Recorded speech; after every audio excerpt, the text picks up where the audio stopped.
that both Richard Pearl and Tom Friedman have made essentially the same point about the crucial importance of the neoconservatives for causing the Iraq War. Pearl told journalist George Packer that, quote, if Bush had staffed his administration with a group of people selected by Brent Scowcroft and James Baker, then it could have been different, because they would not have carried into it the ideas that the people who wound up in important positions brought to it.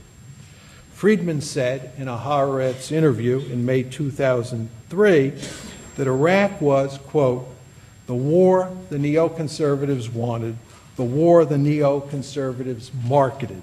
I could give you the names of 25 people, all of whom are at the moment within a 5-block radius of this office in Washington, D.C., who, if you exiled them to a desert island a year and a half ago, the Iraq War would not have happened.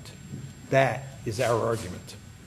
One final point is in order about the Iraq War. We are sometimes accused of saying that Iraq is a Jewish war. Nothing could be further from the truth. We point out in the book, as we did in the original article, that polls taken before the war show that American Jews were 10% less supportive of the war than the general American public.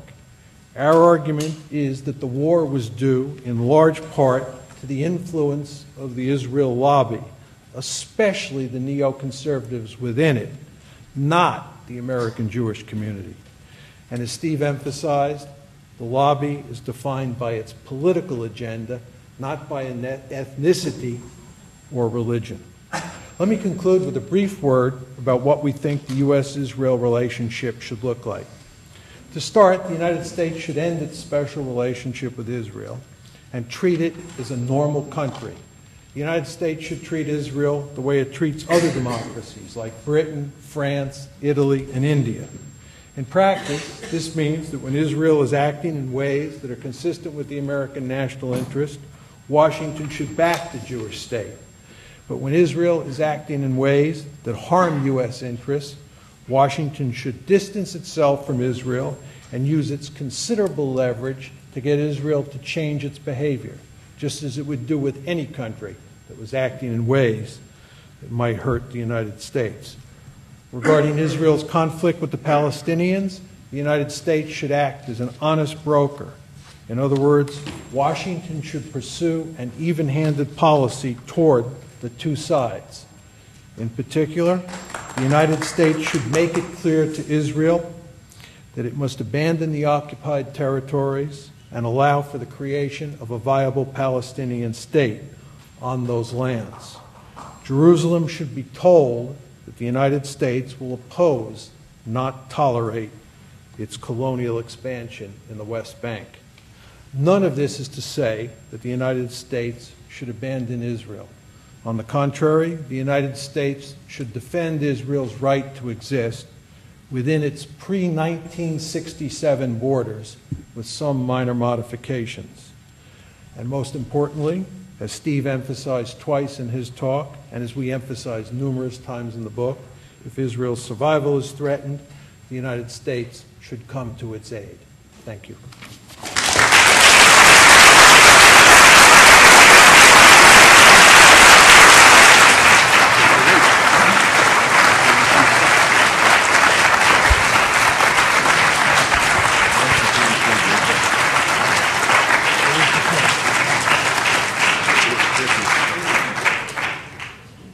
Let me start by thanking Kathy Newman for her innovation of a book discussion, and John Mearsheimer and Steve Walt for coming here to present their ideas to us. My comments this evening will take a dialectical form, a thesis and then antithesis and a brief synthesis. Thesis, briefly speaking, is that Israel Lobby is a brave book. It's a much-needed contribution to debates on U.S. foreign policy. The authors present evidence that demonstrates, I believe, the influence of the Israel lobby, as they call it. There is every indication that this is done in good faith. Indeed, the fierceness of the often ad hominem attacks directed against them proves one of their most important points, ironically enough, that anyone who severely criticizes Israel in the United States will pay a steep political and rhetorical price. It is ironic that Dershowitz and company, who attacked them so viciously, proved one of their most important points. The antithesis is that the Israel lobby is a very flawed work of political science. It sometimes reads more like a prosecutor's brief against Israel than like a dispassionate scholarly analysis.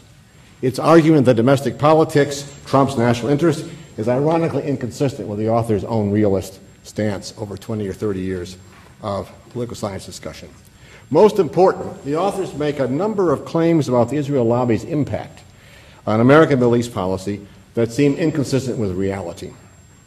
The fact that Syria participated in the Annapolis Peace Conference on Middle East peace last week conflicts with the book's claim that the Israeli lobby blocks constructive U.S. relations with Syria. It is hard to explain actual U.S. policy toward Iran, which emphasizes sanctions endorsed by the UN Security Council on the basis of the role of the lobby, since European policies toward Iran, not influenced by the lobby, are quite similar to those of the United States, although, of course, the rhetoric is somewhat different. But the least defensible argument in the book, in my view, is the one that Professor Mearsheimer put forward.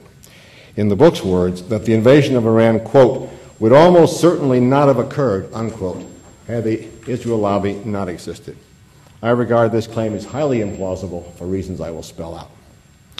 My synthesis is very brief. The Israeli lobby will perform a great service if it provides the opening for a real debate on U.S. policy in the Middle East in general and policy toward Israel in particular.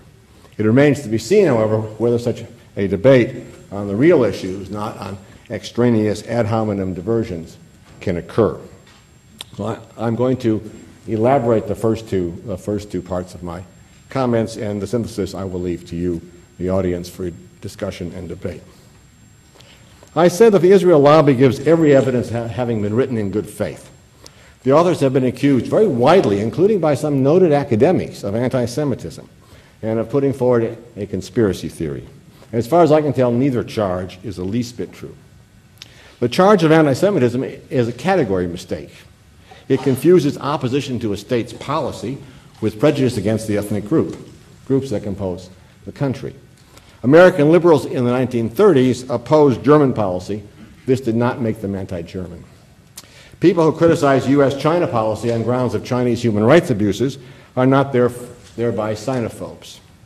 Those who want to impose sanctions on Sudan or Zimbabwe are not anti-black.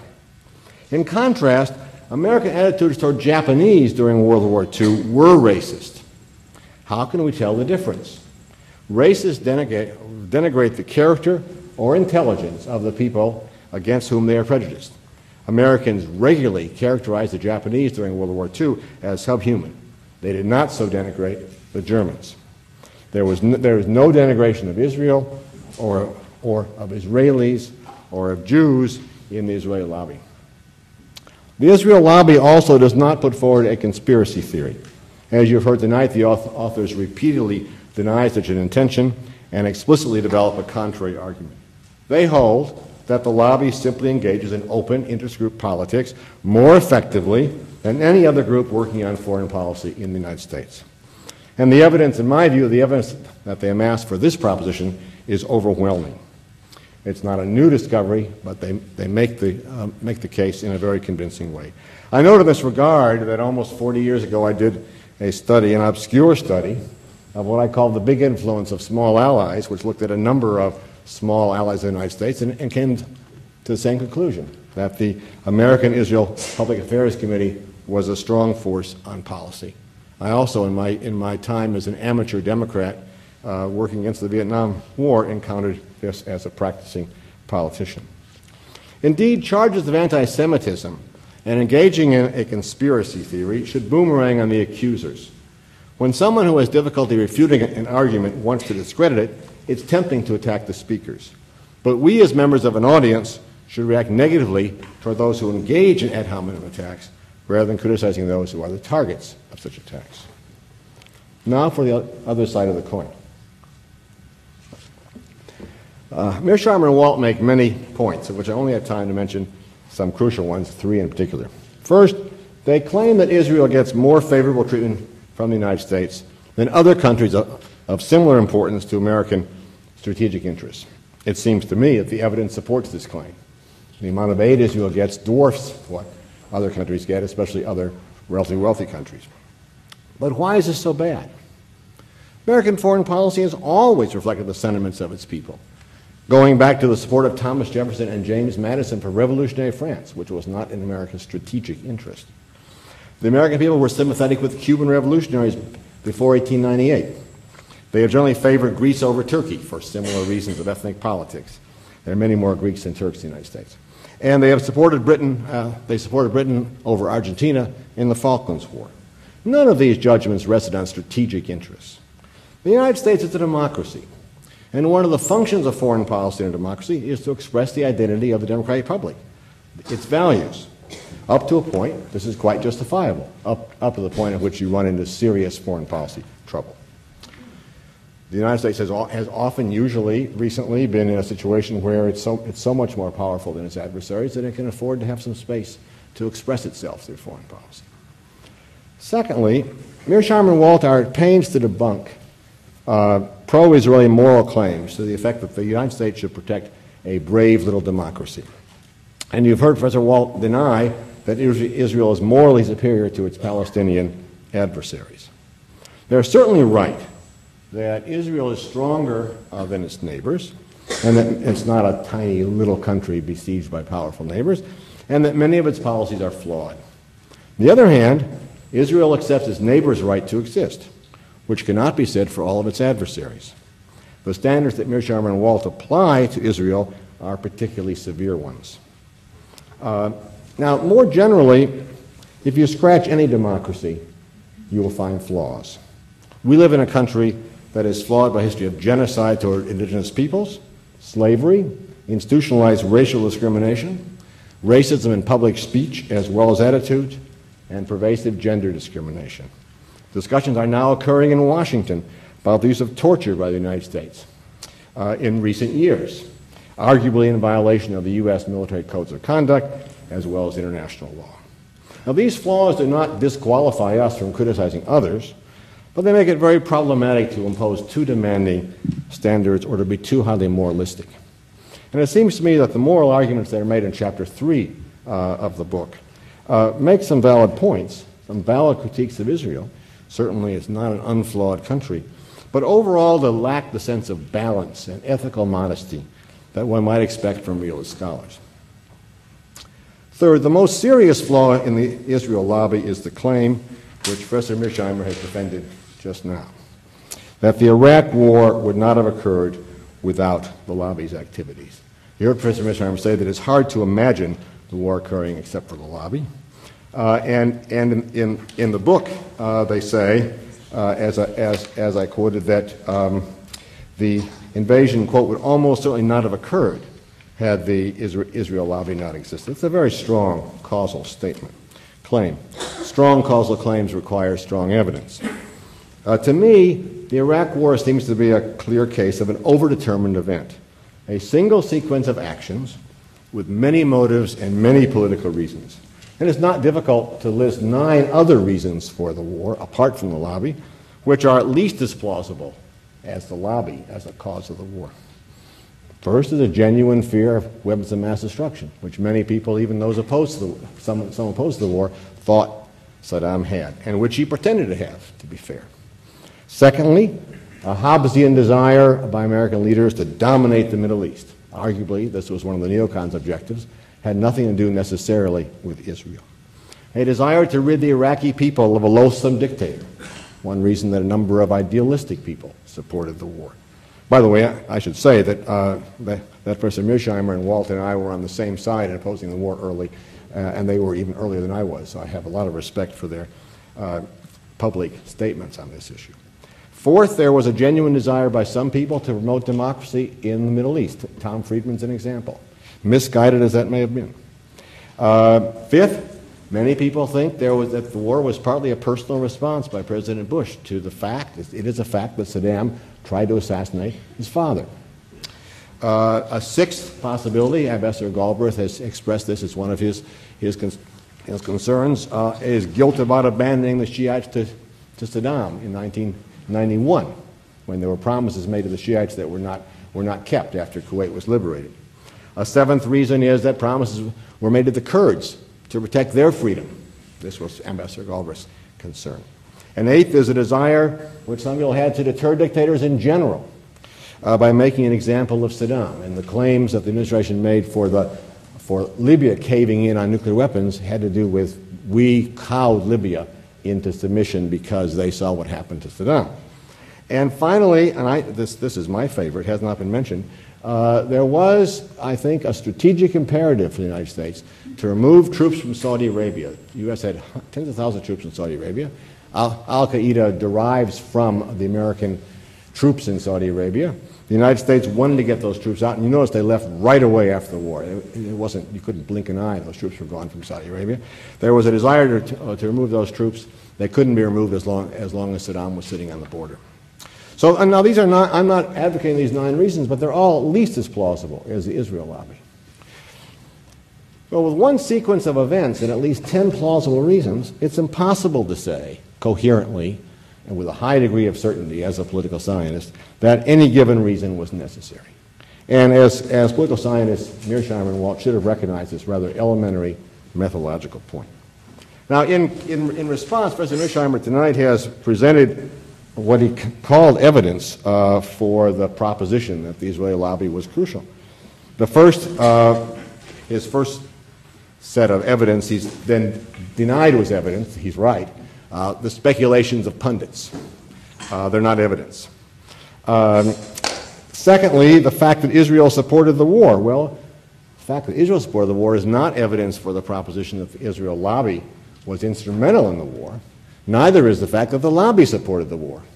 Many people, I mean, if everything that I supported in politics came true, that'd be wonderful, wouldn't it? But the fact that I support something is not a causal argument for it occurring. And that's true of the Israelis and also of the lobby. It's true, of course, that the neocons supported the war and also supported Israel. But it'd be difficult to get a causal argument out of that the Israeli lobby caused the war. You're talking about the neocons having 2 sets of views. One is pro-Israel and one is pro-war. And there's been no tie from Israel to the war that has been shown. So none of these arguments has any merit. And in the presence of 9 other at least equally plausible arguments, I was astounded in the book that 2 distinguished political scientists whom I respect made this claim. So I'm going to conclude by coming to my brief synthesis. This is a brave book, written in good faith, but it's a very flawed work of political science. Those who do not like its conclusions should do better. That is, they should write books and articles that are more balanced, analytically more rigorous, and that have better evidence for their propositions. Doing so could stimulate the able authors on the podium with me and others taking their view to do better. We would all be enlightened by such a debate. Perhaps it can begin here tonight. Thank you.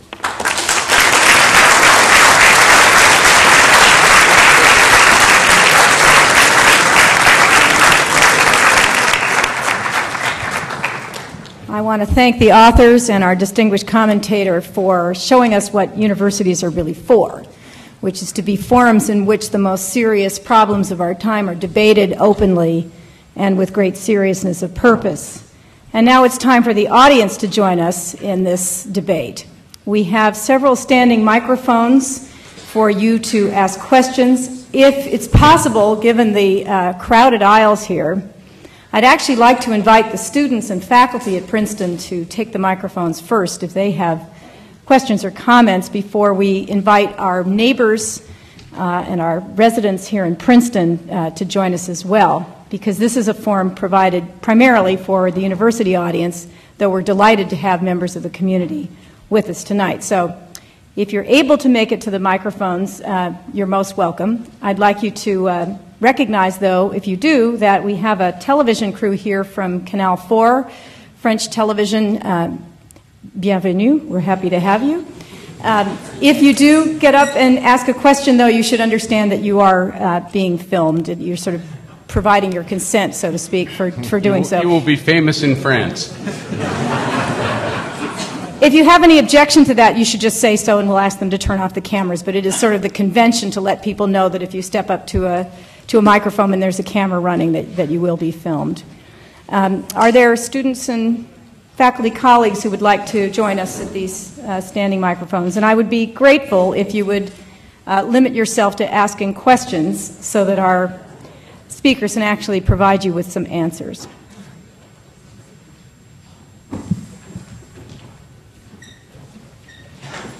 I couldn't resist the chance to be on TV. Quick question. Part of the argument is that the support that we give Israel should not be unconditional. But at times, the study of international relations and the conduct of international relations, doing something in an unconditional manner can be to your strategic interest. Take the famous example of the game of chicken, two cars driving against each other. Well, one thing that you can do in playing that game is throw the steering wheel out the window. You've been able to commit that you're going to continue to drive and be able to win that game. So the idea here then is that maybe the unconditionality can be instrumental in pursuing an Israeli policy, and just we need to start thinking about ways to handle that. So. Yeah, that's a very good question. Just on the whole subject of unconditionality, which is at the heart of the special relationship, the best example to show why it's a misguided way of doing business vis-a-vis the U.S.-Israeli relationship is to think about the settlements. It has been the official policy of every American president since 1967 to oppose settlement building in the occupied territories. Yet, because of the special relationship and because we give Israel unconditional aid, no American president has been able to put any meaningful pressure on Israel to stop building settlements. Our belief is that that's been bad for the United States and bad for Israel. And if the United States treated Israel like a normal country since 1967, we surely would have been in a position where we could have put pressure on it to stop building settlements, which again would have been good for both countries. I want to add actually a second example to that, and it would be American support for Israel's policy in Lebanon in the summer of 2006. The Israelis, I think, had a problem with Hezbollah and had every right to respond to the cross-border provocations that were taking place. But the strategy that Israel developed for dealing with those cross-border provocations was both a violation of the laws of war and ill-advised. It wasn't going to succeed. You weren't going to be able to disarm Hezbollah by bombing it from the air or by bombing other parts of Lebanon. Right. The United States would have been a better friend to Israel if we had pushed the Israelis to come up with a better strategy, or if, once it was clear that Israel's strategy was failing, if we had gotten a quick ceasefire that would have saved Israeli lives and not bolstered Hezbollah's status within Lebanon. That's not what we did, of course. We backed Israel to the hilt until a month had gone by. Here's a case where we threw the steering wheel out the window, but it wasn't good for the United States and it wasn't good for Israel either. Thank you. Next question. You might want to give your name just so people know who you're talking to. Daniel Nickbad, sophomore here at Princeton. Professors, you write in your London Review of Books article that Israel's well-being is one of those interests, but its continued occupation of the West Bank and its broader regional agenda are not. To play devil's advocate, what roles the politicians to filter the lobby? I mean, lobbies certainly have a right to become powerful, but don't politicians also have the role to say, wait a sec, I have to be a fair arbitrator? That's right. And academics should point out when they think politicians are doing the wrong thing. They should point out when interest groups are pressing for policies that aren't smart. And so we can encourage a broader national conversation about that.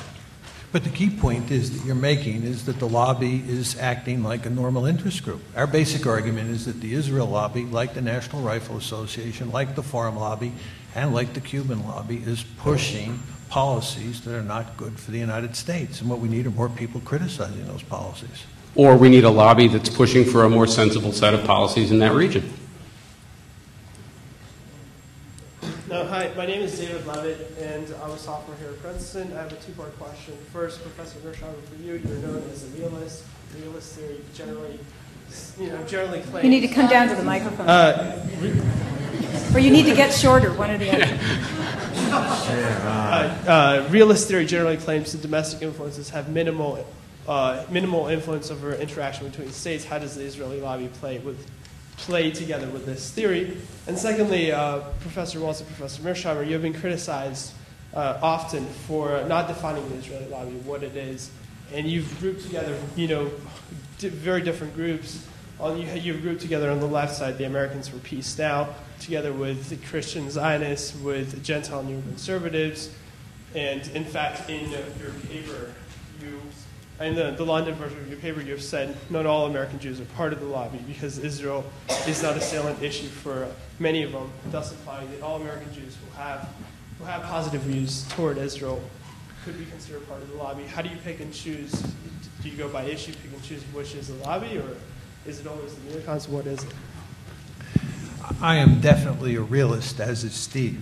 The basic point we make in response to this question is that no social science theory explains every case. There are exceptions to every case. In fact, not even Bob Keohane. In fact, if you can explain 75% of the cases, you get a position in the Hall of Fame. There's no question that the Israel lobby's behavior in the United States is an anomaly for our theory. It contradicts the theory. It doesn't fit the theory. And I'm sad to say I could point to other cases that don't fit the theory. I wish that my theory could explain every case, but that's just not the way social science works. What this shows, once again, is that realism is a normative theory, always has been, as opposed to an empirical theory. It was a normative theory from Morgenthau, Hans Morgenthau, who invented it, because Morgenthau criticized British policy with it. He wasn't explaining British policy in 1940, he was criticizing it, and criticizing American policy. It's a very strong, very powerful normative theory that doesn't hold much weight as an empirical theory. I'm not going to go there because we'd be here till midnight. But I would say I want to add one point on the realism thing because I got associated with it, and then I'll ask the other question about the breadth of the lobby. What realism, as a positive theory of social science, would also tell you is that when countries are very powerful, they can afford to indulge domestically driven preferences. And when you're as powerful as the United States currently is, you can do a lot of stupid things that are costly for a long time and still do reasonably well. The other thing realism would tell you is that it is a competitive world out there, and if you do allow domestic preferences to drive your policy to an excessive extent, you're going to pay a price for it. And John and I would both argue that that's what's happening here. So you're right, it's an exception to the theory, but I think realism as a positive theory, in contrast to what was just suggested, does tell you a little bit about what's likely to happen. Now, as to the definition of the lobby, we have a fairly broad definition because it's a fairly broad movement. And I suggested that there are other social movements in the United States that have other components, lots of components to them, too. I mentioned the environmental movement and the arms control movement, which again have different points. But that doesn't mean that everybody is in it, obviously. We say it's a loose coalition of groups and individuals that actively works. That's critical there. You have to actively work. You have to devote some substantial percentage of your personal life or your organization's mission to shaping American policy in a pro-Israel direction, and specifically to encouraging that special relationship. Right, so Americans for Peace Now is in there, even though Americans for Peace Now is a rather dovish group, supports the two-state solution, because Americans for Peace Now also supports unconditional American aid to Israel. You look at Americans for Peace Now's publications, they strongly endorse American economic and military aid to Israel. They never call for it being conditional. They don't say the United States should halt or reduce its aid until Israel stops building settlements. They favor stopping building settlements. They'd like to see a two-state solution, but they still want to maintain the special relationship. And they're on the dovish end of that whole spectrum. So I think as long as a group or an individual is actively working to maintain the special relationship, they belong in the lobby. But there's lots of people, including lots of Jewish Americans, who are not doing that, and they're not part. So I think we've got a pretty clear-cut definition, and we all know that there are going to be some borderline cases where reasonable people might disagree about who's in or who's out. But I think it's fairly clear what the core of the lobby is as well. Take the next question, and I just want to make note that if we run out of questions from the floor, including our Princeton colleagues and neighbors, we'll give our authors a chance to respond to the comments from Professor Keohane if they'd like to do that. Please, go ahead. Hi, I was just wondering about perhaps Professor Keohane's argument about overdetermination. In your response, you said that perhaps Israel thought that Iran was the greater threat. And I was wondering, and then you said that they switched to support the war party for the invasion of Iraq when they saw that was probably the more likely outcome. But then, can they really be seen as the main cause of the Iraq war? And I was just wondering what the response was. Let me make a couple points on that. First of all, our argument was that the genesis of the idea of invading Iraq can be traced to the neoconservatives, not to Israel itself. This is not a case where Israel was pushing the lobby to get the United States government interested in attacking Iraq. It was the neoconservatives who came up with the idea. And both the major organizations in the lobby and Israel itself came on board later in the game. So we're, I think, very clear on that. With regard to the overdetermination argument that Bob laid out, first of all, the question of which groups pushed the war is different than the question of the rationales. Our argument is that the neoconservatives and the key organizations in the lobby were two of the main driving forces in pushing that war. And I also tried to make it clear that it's hard to find other organizations or institutions that were pushing the war, right? So if you said it was overdetermined, to me, I would want to see who are the other actors that are actually pushing for the war. And what's quite striking is how little enthusiasm there was for the Iraq War among almost all the other institutions. Now, Bob focused instead on a series of rationales or reasons for going to war. Most of those are not inconsistent with the argument that the lobby was behind the war, right? The argument that you can say that the United States or the people in the war party were interested in creating hegemony in the region for the United States, of seeing the United States dominate the region. There's no question that that's exactly what the neoconservatives had in mind. The argument that they were interested in promoting democracy, which is another alternative argument you laid out. I don't view that as contradicting the argument that the neoconservatives were behind the war. Everybody knows that the neoconservatives were making the argument front and center that we should be promoting democracy in the Middle East. So the question I would have for people who think the argument is overdetermined and it's really not the neoconservatives, it wasn't the neoconservatives, it wasn't the major leaders of the lobby, and it wasn't the state of Israel itself, who was pushing for this war? John, there are two answers to that question. Neither a neocon. One is the president, the other is the vice president. We admitted that. Bob, but the problem there, Bob, is that neither the president or the vice president was pushing for that war in the first 8 months of their administration. Moreover, Dick Cheney spent the 1990s defending the decision not to go to Baghdad. In fact, he defended the decision not to go to Baghdad in the 2000 presidential election, and Condoleezza Rice, the national security advisor in the 2000 presidential election, wrote an article in Foreign Affairs where she said that if Saddam Hussein got nuclear weapons and actually had them, we could rely on deterrence. So you've got to figure out what happens between September or January. Yes, exactly. And as we say in the book, had September 11th not happened, we don't think we'd be in Iraq today. This is not a monocausal argument. But if the neocons hadn't been pushing the idea of invading Iraq, which, remember, had nothing to do with September 11th, right, we would also not be in Iraq today. But Steve, that's clear. Nobody here is denying the neocons were crucial. The question is, not in the least. The neocons were absolutely crucial to it. Okay. The question you put forward is, you put forward the proposition that the invasion of Iraq, quote, would almost certainly not have occurred, unquote, had the Israel lobby not existed. Israel lobby is not the same as the neocons. So it's clear you make a mistake. Bad mistake.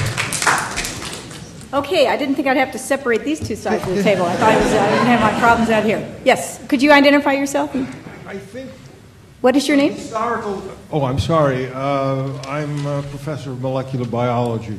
Wonderful. Far removed from politics. We're happy to have all comers. But in any event, I think in evaluating the situation of the Israeli lobby, of the Israel lobby, it's important to think back and recognize that American support of Israel dates back long before that lobby existed.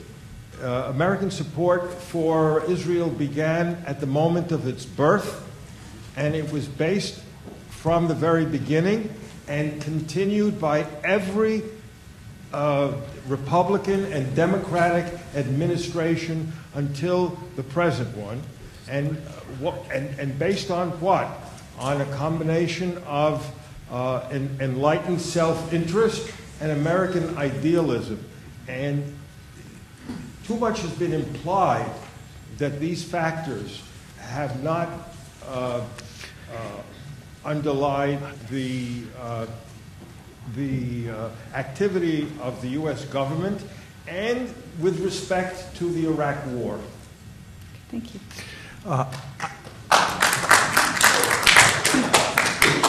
Thank you for your question. I respectfully disagree with your description of the history here.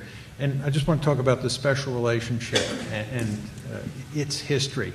The special relationship, as Steve emphasized, has two dimensions. One is all the aid that we give to Israel, and two, the fact that we give that aid to Israel unconditionally. Large-scale economic and military aid did not begin flowing to Israel until about 1967. Israel won the 1948 war, the 1956 war, and it won the 1967 war with hardly any American aid. So although the United States was committed to the existence of Israel for sure, we were not giving it massive aid at all before '67. And second, with regard to giving Israel unconditional support, that didn't come until much later as well. You're surely old enough to remember what happened in 1956 when Dwight Eisenhower basically told the Israelis in no uncertain terms that they had to get out of the Sinai Peninsula. Right? So the situation that exists now between the United States and Israel, which we call the special relationship, and many others do as well, did not exist before 1967. But it's a two-way relationship. It's not a one-way relationship. We need to let other people ask some questions, if you don't mind. You want to... I'm not sure what that, just very quickly, I'm not sure what it means to say that it's a two-way relationship. It is a two-way relationship. You simply visit Israel and see the number of American electronic firms that have major research resources there, and that the resultants of those activities come back to the United States both in terms of armaments and in armament technology and in terms of industrial technology, then it's a two-way street.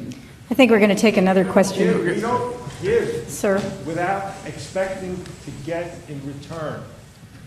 The United States has profitable trading relations with lots of other countries around the world, and American firms work with those firms as well, and we benefit from it, but those are all countries that don't have the same kind of relationship.